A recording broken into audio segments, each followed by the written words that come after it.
pretty much commonplace nowadays that when you need to settle an argument, you turn to Google. Unless it's sort of some sort of relationship argument. Maybe you still turn to Google with that. But more likely you call somebody who's going to side with you. Google doesn't pick sides. Google just picks answers. And a new study found the top things that we use Google for when it comes to settling arguments. Number one, spelling. I use it. I don't even get into an argument. I just use Google to help me spell flat out. Geography. Where is someplace? How long does it take to get there? Historical events. Which artist sings a particular song? And what was the name of that actor or actress that was in that movie? Are the top things people use Google for when it comes to settling an argument.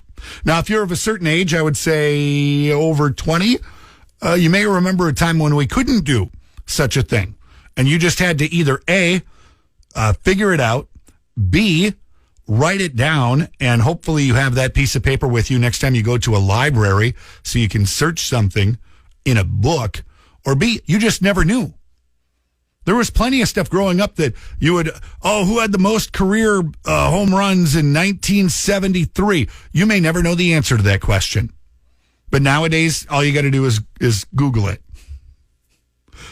Tammy checking in, said, yeah, Google helps settle some arguments.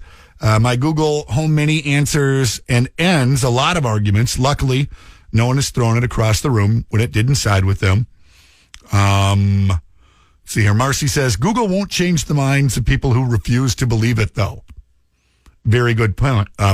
Even though you do find out the right answer, if people don't want to believe it, really, there's not much that you can do.